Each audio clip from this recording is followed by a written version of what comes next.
खजाने की खोज, द सर्च फॉर ट्रेजर। बहुत समय पहले की बात है। एक सुंदर गांव में बलदेव नाम का एक मेहनती किसान रहता था। उसकी जमीन छोटी थी, पर वो अपनी मेहनत और ईमानदारी से हर साल अच्छी फसल उगाता था। बलदेव के 3 बेटे थे, माधव, गोपाल और अरुण। बेटे जवान और हट्टे कट्टे थे, पर उनका मन काम से ऊब जाता था। वे अक्सर बातें करते थे, पिताजी ने इतनी मेहनत करके भी क्या पाया, हमें तो कोई आसान रास्ता चाहिए। बलदेव सब देखता और उदास होता। उसे डर था कि अगर उसके बेटे यूं ही आलसी रहे तो उनका भविष्य बर्बाद हो जाएगा। उन्होंने सोचा, इन्हें मेहनत का असली खजाना समझाना ही होगा। एक शाम बलदेव ने तीनों बेटों को बुलाया। उनकी आंख में प्यार और रहस्य था। बेटों, उन्होंने धीमी आवाज में कहा, मेरी तबीयत ठीक नहीं रहती। हमारे खेत में एक राज छिपा है, एक खजाना। खजाना? बलदेव ने आगे कहा, अगर तुम उसे ढूंढ लोगे तो जीवन भर सुखी रहोगे। ये कहकर कुछ ही दिनों बाद बलदेव का देहांत हो गया।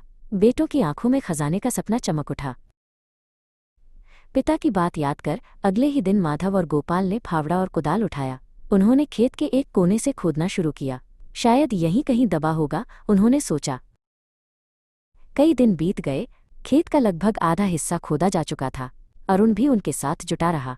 उन्हें मिट्टी के सिवा कुछ नहीं मिला। धीरे धीरे उनके चेहरे पर निराशा छाने लगी। आखिरकार उन्होंने पूरा खेत खोद डाला। कहीं भी सोने चांदी का कोई संदूक नहीं मिला।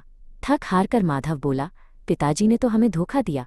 यहाँ कोई खजाना नहीं है। तभी आसमान में काले बादल छा गए और जोर की बारिश शुरू हो गई।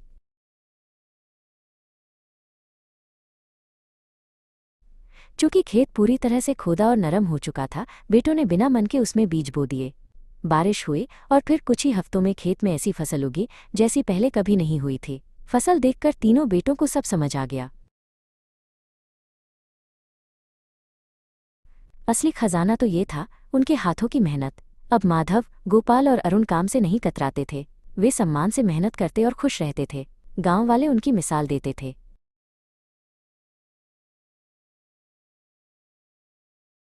असली खजाना तो ये था, उनके हाथों की मेहनत। अब माधव, गोपाल और अरुण काम से नहीं कतराते थे। वे सम्मान से मेहनत करते और खुश रहते थे। गांव वाले उनकी मिसाल देते थे।